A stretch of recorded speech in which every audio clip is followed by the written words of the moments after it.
What happens when one of Hollywood's most unpredictable actors sits down with one of daytime television's most opinionated hosts and everything goes completely off the rails? You're about to witness one of the most explosive confrontations ever caught on live television. A moment so intense it ended with Joy Behar walking off her own show and never coming back. This isn't just another celebrity interview gone wrong. This is the day Charlie Sheen completely dismantled Joy Behar's credibility in front of millions of viewers, exposing her hypocrisy and leaving her so humiliated, she had no choice but to quit on the spot. Make sure to subscribe and let me know in the comments what you think really pushed Joy over the edge. Because what you're about to see will leave you questioning everything you thought you knew about The View. It started like any other Tuesday morning at The View studios in New York. The producers had booked Charlie Sheen for what they expected to be a standard promotional interview for his latest project. Joy Behar, known for her sharp tongue and willingness to challenge guests, was particularly excited about this booking. She had been preparing pointed questions about his past controversies, his public statements, and what she saw as his problematic behavior in Hollywood. What the producers didn't anticipate was that Charlie Sheen had done his homework too. He knew exactly who Joy Behar was, her history of controversial statements, and her pattern of grandstanding during interviews. He came prepared for battle, and Joy had no idea what was coming. As the cameras rolled and the show went live, Joy began with what seemed like a friendly introduction. "We're here with Charlie Sheen, and Charlie, I have to say, you've certainly had quite the journey in Hollywood. Some might say, a rocky one." Charlie smiled that famous grin of his and leaned back in his chair. "Well, Joy, I could say the same about your journey in television. Some might say, hypocritical." The other hosts immediately sensed the tension. Whoopi Goldberg shifted uncomfortably in her seat, while Sarah Haynes looked between the two guests with obvious concern. But Joy, true to form, doubled down. Hypocritical? That's interesting coming from someone who's had very public struggles with substance abuse and has made some questionable comments about women over the years. Charlie's expression didn't change, but his voice took on that edge that anyone familiar with his interviews would recognize. "You want to talk about questionable comments about women? Should we discuss your comment about how Republican women are just angry because they can't get dates? Or maybe your statement that conservative women don't think for themselves?" Joy's face began to redden slightly, but she pressed on. "Those were political observations, Charlie. There's a difference between political commentary and personal attacks." "Political commentary?" Charlie repeated slowly, as if tasting the words. "Is that what we're calling it now? Because I seem to remember you saying that women who vote Republican are basically voting against their own interests because they're too stupid to know better. Was that political commentary too?" The studio audience had gone completely silent. This wasn't the usual back-and-forth banter that The View was known for. This was something else entirely. Joy looked to her co-hosts for support, but found none.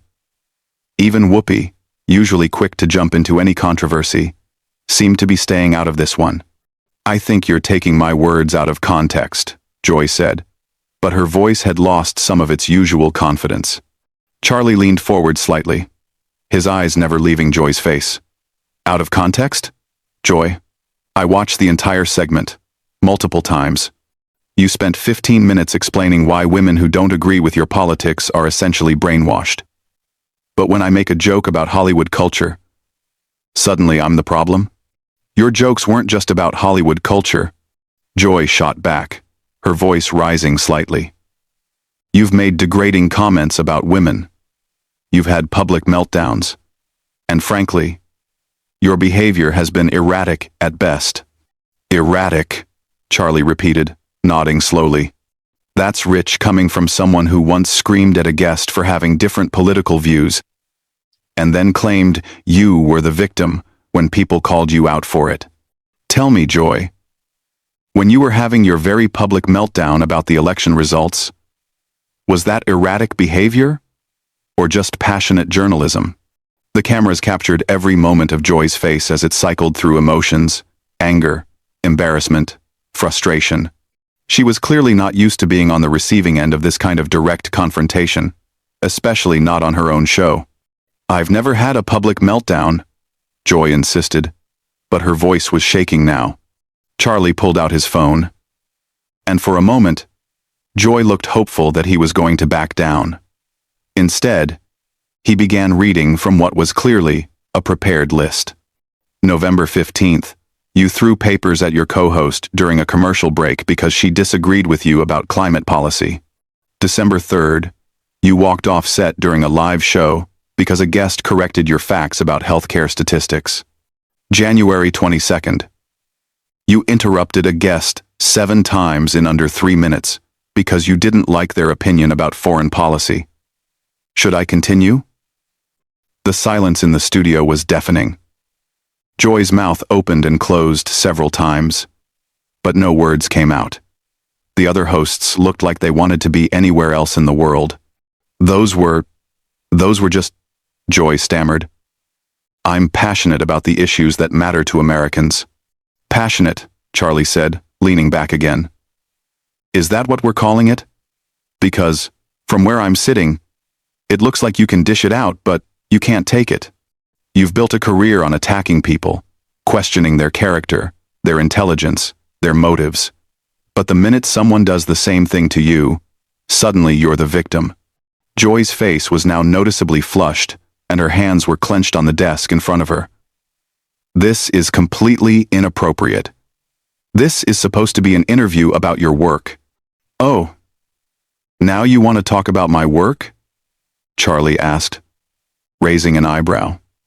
"Because 5 minutes ago, you wanted to talk about my personal life, my struggles, my past mistakes, but when the spotlight turns on you, suddenly we need to change the subject?"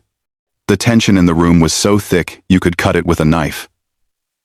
Joy looked desperately to the producers off camera, but they seemed just as stunned as everyone else. This wasn't going according to anyone's script. "I think we should move on," Whoopi finally interjected, trying to save the situation. But Charlie wasn't done. "No, I think this is important. Joy has spent years telling Americans what to think, who to support, how to live their lives. She's positioned herself as some kind of moral authority. But what's her qualification for that exactly? What has she done besides criticize other people?" Joy's eyes flashed with anger at Charlie's question about her qualifications. She straightened in her chair, clearly deciding to go on the offensive rather than continue playing defense. "My qualifications? I've been in this business for decades, Charlie. I've interviewed presidents, world leaders, celebrities.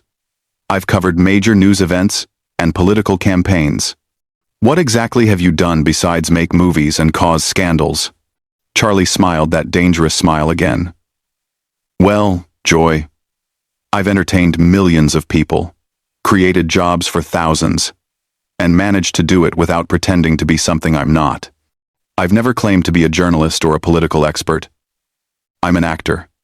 But you seem to think your opinion carries more weight than actual experts." "I am a journalist," Joy snapped. "I've been doing this longer than you've been making your little sitcoms." "Journalist?" Charlie laughed, and it wasn't a pleasant sound. "Joy, when was the last time you actually reported news? When did you last investigate a story, check sources, do actual journalism? All you do is sit behind that desk and give your opinions about things you've read in other people's reporting." Joy's voice was rising now, her professional composure completely gone. "I research every topic we discuss on this show. I read extensively about current events, politics, social issues. Reading Twitter doesn't count as research, Joy," Charlie said smoothly. "And getting your talking points from partisan websites doesn't make you a journalist. It makes you a commentator at best, a propagandist at worst." The other hosts were clearly uncomfortable. Sarah Haynes was fidgeting with her papers, while Sunny Hostin looked like she wanted to disappear. Even Whoopi, known for her strong personality, seemed reluctant to jump into this particular fire. "How dare you?" Joy said, her voice shaking with rage. I have integrity. I tell the truth. I hold people accountable. Integrity? Charlie leaned forward again. Is it integrity when you selectively edit clips to make people look bad? Is it integrity when you refuse to have guests on who might challenge your worldview? Is it integrity when you cut to commercial every time someone makes a point you can't argue against? Joy opened her mouth to respond, but Charlie wasn't finished. You want to talk about holding people accountable? Let's talk about the time you completely misrepresented that story about the veterans' charity. You had all the facts wrong, but instead of correcting yourself when people pointed it out, you doubled down and attacked anyone who questioned you. Where was your integrity then? That story was complicated, Joy said weakly. There were multiple sources with conflicting information. Complicated? Charlie's voice was incredulous. Joy. A 5-minute Google search would have given you the correct information, but you didn't bother to check because the wrong version fit your narrative better. That's not journalism. That's activism disguised as news. Joy was visibly struggling now. Her hands were shaking slightly, and she kept looking off camera, as if hoping someone would rescue her from this situation. You're twisting everything, she said, but her voice lacked conviction. You're trying to make me look bad because you can't handle being called out for your own behavior. Charlie sat back in his chair, completely calm now. Joy, I'm not trying to make you look bad. You're doing that all by yourself. I'm just pointing out the hypocrisy. You've spent your career attacking people for things you've done yourself. You criticize actors for being out of touch while you live in a Manhattan penthouse. You lecture Americans about their values while you mock their beliefs. You claim to champion women while you attack any woman who doesn't agree with you politically. The studio was so quiet you could hear the cameras humming. Joy's face had gone from red to pale, and she was gripping the edge of the desk so hard her knuckles were white. I don't attack women, she said, but her voice was barely above a whisper now. Charlie pulled out his phone again. Really? Because I have a compilation here of you calling conservative women names, questioning their intelligence, suggesting they're being controlled by their husbands. You've called successful businesswomen sellouts. You've mocked stay-at-home mothers. And you've dismissed any woman who doesn't share your exact political views as being brainwashed. Joy was shaking her head frantically now. Those weren't personal attacks. I was criticizing their positions. Their positions? Charlie's voice was getting louder now, matching Joy's earlier volume. You called the former Secretary of State a puppet. You said a female Supreme Court justice was too stupid to understand the Constitution. You suggested that women entrepreneurs who support lower taxes are just greedy. How exactly is any of that criticizing positions, rather than making personal attacks? Joy looked around the table desperately, but her co-hosts were all looking down at their papers or off to the side. No one was coming to her rescue. This is ridiculous, Joy said, her voice cracking slightly. You're ambushing me. On my own show. Ambushing you? Charlie's laugh was sharp and humorless. Joy, this is exactly what you do to your guests every single day. The only difference is that usually they're too polite to fight back the way you fight. But I'm not most people. This interview is over, Joy said, starting to stand up. Sit down, Joy, Charlie said firmly. You wanted to interview me, so let's finish the interview. Unless you're admitting that you can't handle being treated the way you treat other people. Joy hesitated, half standing, clearly torn between her desire to escape and her pride. The cameras captured every second of her internal struggle. I don't have to sit here and listen to this, she said. But she wasn't moving toward the exit. No, you don't, Charlie agreed. But if you walk away now, you're proving my point. You're showing everyone watching that you're exactly what I said you are, someone who can dish it out but can't take it. Someone who talks tough, but runs when confronted with the same energy you bring to every conversation. Joy slowly sat back down, but her body language screamed defeat. She looked smaller somehow, less commanding than she had at the start of the interview. What do you want from me? She asked quietly. Charlie's expression softened slightly, but his voice remained firm. I want you to admit what you are, Joy. You're not a journalist. You're not an objective commentator. You're an entertainer, just like me. The difference is that I own what I am. You hide behind claims of integrity and journalistic standards while behaving like a political operative. Joy stared at him for a long moment, her eyes filling with what looked suspiciously like tears. When she finally spoke, her voice was barely audible. You don't understand, Joy whispered, her voice trembling. This show, this platform, it's important. We're giving voice to issues that matter. Charlie's expression remained unchanged. Whose voice, Joy? Because it seems like the only voice that matters on this show is yours. When was the last time you had a guest on who genuinely challenged your worldview, and you let them finish their thoughts without interrupting, without cutting them off, without dismissing them? Joy wiped at her eyes, trying to compose herself. But the damage was already done. The powerful, confident host who had started this interview was gone, replaced by someone who looked lost and vulnerable. We have diverse viewpoints, she said weakly. Diverse? Charlie shook his head. Joy. Having people who agree with you 90% of the time instead of 100% isn't diversity. It's an echo chamber. And you've turned yourself into the chief echo. Whoopi finally tried to intervene again. Maybe we should take a break and... No, Charlie said firmly, never taking his eyes off Joy. We're not done here. Joy wanted to psychoanalyze me, to dig into my personal life, to question my character. Fair enough. But now it's her turn. Joy's breathing was becoming more labored, and she kept looking toward the exits. I can't do this anymore. Can't do what, Joy? Can't have a real conversation? Can't defend your own actions?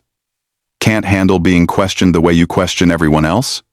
Charlie's voice wasn't shouting, but it carried the weight of absolute conviction.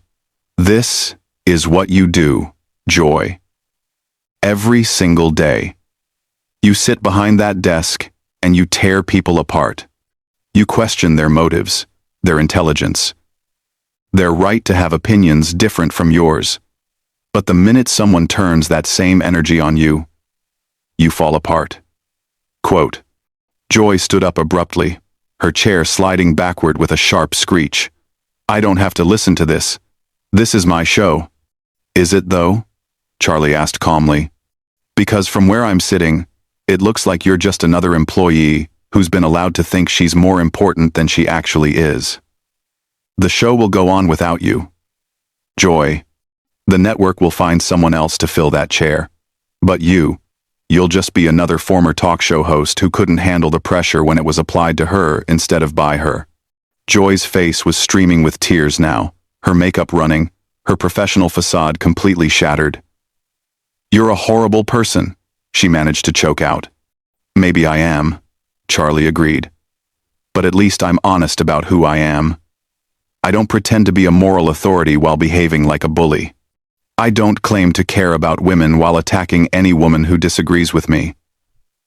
I don't lecture people about tolerance while being completely intolerant of different viewpoints. Joy was backing toward the exit now, but Charlie's voice followed her. You know what the difference between us is, Joy?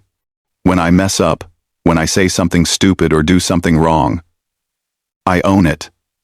I don't hide behind claims of being misunderstood or taken out of context. But you've built an entire career on being the victim while victimizing others. Stop, Joy said, her voice breaking completely. Just stop. Why should I stop? Charlie asked, his voice relentless. You didn't stop when you spent 20 minutes attacking that young conservative commentator last month. You didn't stop when you made that military wife cry during your interview about veterans' benefits. You didn't stop when you deliberately mischaracterized what that small business owner said about healthcare costs. Why should I give you the courtesy you've never given anyone else? Axid. Grom. Joy was at the edge of the set now, torn between her instinct to flee and her desperate need to have the last word. "I help people," she said desperately. "I inform people about important issues." Charlie stood up slowly, his full presence filling the space. "You don't help people, Joy. You divide them. You take complex issues and reduce them to sound bites that support your predetermined conclusions. You've turned political discourse into a blood sport, where anyone who disagrees with you isn't just wrong, they're evil." "That's not true," Joy protested, but her voice had no strength left. "Isn't it?" Charlie pulled out his phone one more time. "I've got clips here, Joy. Hours of them. You calling people names, questioning their patriotism, suggesting they're racist or sexist or stupid just because they have different priorities than you do. You've made a living off of division and hatred, and you've convinced yourself that you're the good guy in all of this." Joy shook her head violently. "I fight for what's right. I stand up to injustice." Quote, "No," Charlie said quietly. And somehow his quiet voice was more devastating than any shout. "You perform outrage for ratings. You turn real issues into entertainment. You've taken the legitimate concerns of real people and turned them into talking points for your show. You don't care about solving problems, Joy. You care about being seen as the person who cares about solving problems." The silence stretched for what felt like an eternity. Joy stood frozen at the edge of the set. Tears